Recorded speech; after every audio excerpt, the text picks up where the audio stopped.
നമസ്കാരം. എല്ലാവർക്കും ഹെൽത്തി ടേസ്റ്റിയിലേക്ക് വീണ്ടും സ്വാഗതം. ഇന്ന് നമുക്ക് നല്ല സ്പൈസി ആയിട്ടുള്ള ഒരു സ്നാക്ക് തയ്യാറാക്കിയാലോ? ചായയുടെയും കാപ്പിയുടെയും ഒക്കെ കൂടെ കഴിക്കാൻ അടിപൊളി കോമ്പിനേഷനായ കാരസേവ.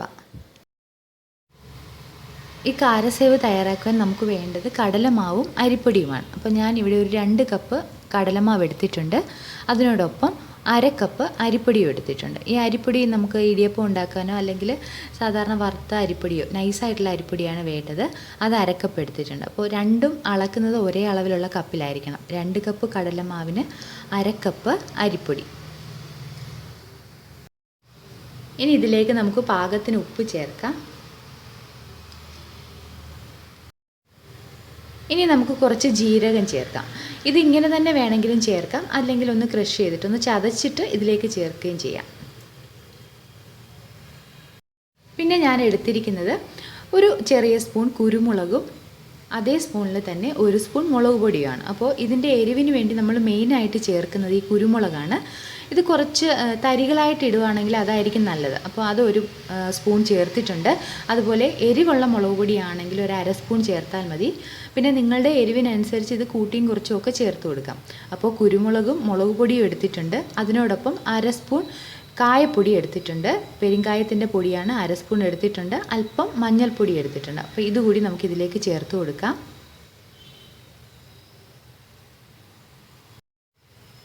ഇഞ്ചിയും വെളുത്തുള്ളി അരച്ചത് കൂടി ഇതിലേക്ക് അല്പം ചേർത്ത് കൊടുക്കാം. അപ്പോൾ വെളുത്തുള്ളി മാത്രം അരച്ച് നമുക്ക് ചേർത്ത് കൊടുക്കാം. എങ്ങനെ വേണമെങ്കിലും ചേർക്കാം. വെളുത്തുള്ളി മാത്രമായിട്ടോ അല്ലെങ്കിൽ ഇഞ്ചിയും വെളുത്തുള്ളിയും കൂടി അരച്ചിട്ടോ ചേർത്ത് കൊടുക്കാം. എങ്കിലും വെളുത്തുള്ളിയുടെ ഒരു ടേസ്റ്റ് മുന്നിട്ട് നിൽക്കുന്നതായിരിക്കും നല്ലത്. അപ്പോൾ അത് അരയ്ക്കുമ്പോൾ വെളുത്തുള്ളി കുറച്ച് കൂടുതൽ ചേർത്തിട്ട് അരച്ചെടുത്താൽ നന്നായിരിക്കും. ഇനി ഇതെല്ലാം കൂടി നമുക്കൊന്ന് ഇളക്കിയെടുക്കാം.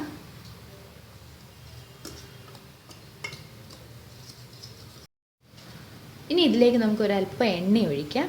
ഇപ്പോൾ ഞാൻ ഒഴിക്കുന്നത് സൺഫ്ലവർ ഓയിലാണ്. നിങ്ങളുടെ കയ്യിൽ നെയ്യ് ഉണ്ടെങ്കിൽ നെയ്യ് ചേർക്കുന്നതായിരിക്കും നല്ലത്. അപ്പോൾ നല്ലൊരു ടേസ്റ്റ് ഈ കാരസേവന് കിട്ടും. ഇനി ഇത് കൈ കൊണ്ട് നന്നായിട്ടൊന്ന് ഇളക്കി മിക്സ് ചെയ്തെടുക്കാം.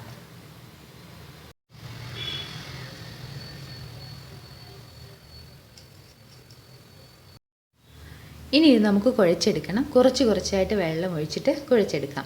അതുപോലെ തന്നെ ഇത് കുഴയ്ക്കാൻ പച്ചവെള്ളം തന്നെ എടുത്താൽ മതി. ചൂടുവെള്ളമൊന്നും എടുക്കണ്ട. സാധാരണ വെള്ളത്തിൽ കുഴച്ചെടുക്കാം. പിന്നെ ഇത് കുഴയ്ക്കുന്ന സമയത്ത് കയ്യിൽ നല്ലപോലെ ഒട്ടിപ്പിടിക്കാൻ ചാൻസ് ഉണ്ട്. അതുകൊണ്ട് ഇതേപോലെ തടിയുടെ ഒരു തവിയോ മറ്റോ എടുത്തിട്ട് ഇത് വെച്ചിട്ട് കുഴച്ചെടുക്കുന്നതായിരിക്കും നല്ലത്.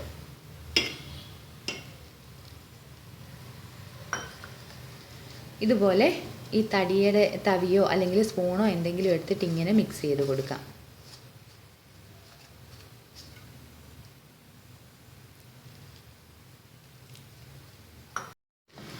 ഇത് കുഴച്ചെടുത്തിട്ടുണ്ട്. നമ്മളിപ്പോൾ ഇതിലേക്ക് ചേർത്തിരിക്കുന്നത് ആ കടലമാവ് അളന്നിരിക്കുന്ന കപ്പിൽ ഏകദേശം 1 കപ്പ് വെള്ളമാണ് ചേർത്തിരിക്കുന്നത്. നിങ്ങളെന്തായാലും കുറച്ച് വെള്ളം ചേർത്തിട്ടൊന്ന് കുഴച്ചെടുക്കുക. ഇനി നമുക്ക് കൈകൊണ്ട് ഒന്നുകൂടി നന്നായിട്ട് കുഴച്ചെടുക്കാം. കയ്യിലൊരല്പം ഓയിൽ പുരട്ടിയതിന് ശേഷം നമുക്കിതൊന്ന് നന്നായിട്ട് കുഴച്ചെടുക്കണം.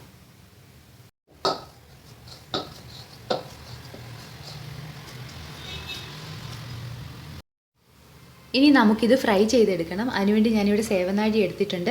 സേവനാഴിയിൽ വലിയ കണ്ണങ്ങളുള്ള ചില്ലാണ് ഇതിനു വേണ്ടി എടുക്കുന്നത്. അപ്പോൾ ഇതേപോലെ ഇപ്പോൾ ഈ ടൈപ്പിൽ വരുന്നതിൽ ഇതേപോലെ നിറയെ കണ്ണങ്ങളുണ്ടാവും. ഇപ്പോൾ പഴയ മോഡലാണെങ്കിൽ ഒരു 3 കണ്ണങ്ങളൊക്കെ ആയിട്ടുള്ള ഒരു ചില്ല് നമുക്ക് കിട്ടും. അപ്പോൾ അതാണ് എടുക്കേണ്ടത്. എണ്ണ ചൂടാകാൻ വെച്ചിട്ടുണ്ട്. ഒരു മീഡിയം രീതിയിൽ തീയിട്ട് കൊടുത്തിട്ട് നമുക്കിത് ചൂടാക്കിയെടുക്കാം. ഈ സേവനാഴിയുടെ ഉള്ളിലൊക്കെ കുറച്ച് ഓയിലൊന്ന് തടവി കൊടുക്കുകയാണെങ്കിൽ ഈ മാവ് അധികം ഇതിൽ ഒട്ടിപ്പിടിക്കത്തില്ല. അപ്പോൾ ഇതേപോലെ ഇതിലും ഇതിൻ്റെ ഉള്ളിലും ചില്ലിലുമൊക്കെ കുറച്ച് എണ്ണയൊന്ന് നമുക്ക് പുരട്ടി കൊടുക്കാം. ഇനി ഇതിലേക്ക് നമുക്ക് മാവിടാം.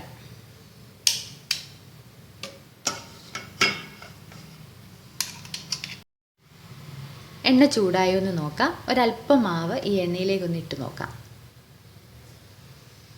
ഇതിപ്പോൾ നന്നായിട്ട് ചൂടായിട്ടുണ്ട്. ആ മാവ് ഇട്ട ഉടനെ തന്നെ ബബിൾസൊക്കെ നന്നായിട്ട് വരുന്നുണ്ട്. അപ്പോൾ ഇത് നന്നായിട്ട് ചൂടായി കഴിഞ്ഞു. ഇനി നമുക്ക് ആ സേവനാഴിയിൽ നിന്ന് മാവ് ഇതിലേക്കൊന്ന് ചുറ്റിച്ചിട്ട് കൊടുക്കാം. തീ ഒരു മീഡിയം രീതിയിൽ മതിയാകും. തീ ഒരുപാട് കൂട്ടിയിടരുത്. അങ്ങനെയാണെങ്കിൽ മാവ് ഇതിലേക്ക് ഇടുന്ന ഉടനെ തന്നെ അത് കരിഞ്ഞു പോകും.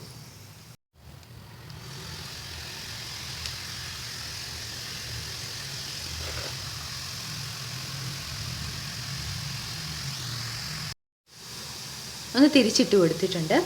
അപ്പോൾ നമ്മൾ ഈ സേവനാഴിയിൽ നിന്ന് ഇതിലേക്ക് ഇങ്ങനെ ചുറ്റിച്ചിടുന്ന സമയത്ത് ഓപ്പോസിറ്റ് സൈഡിലേക്കൊന്ന് തിരിച്ചു കഴിഞ്ഞാൽ ഇതിങ്ങനെ മുറിഞ്ഞ് ഇതിലേക്ക് വീഴും. അതായത് ഇങ്ങനെ ചുറ്റിക്കൊണ്ടിരിക്കുന്ന സമയത്ത് തന്നെ ഓപ്പോസിറ്റ് സൈഡിലേക്ക് അങ്ങ് ചുറ്റിച്ചാൽ മതിയാകും.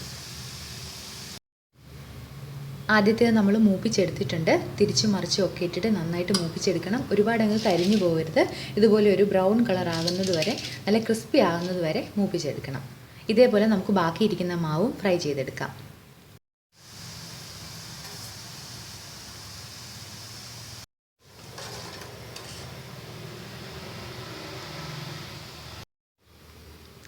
കാരസേവ ഉണ്ടാക്കി എടുത്തിട്ടുണ്ട്.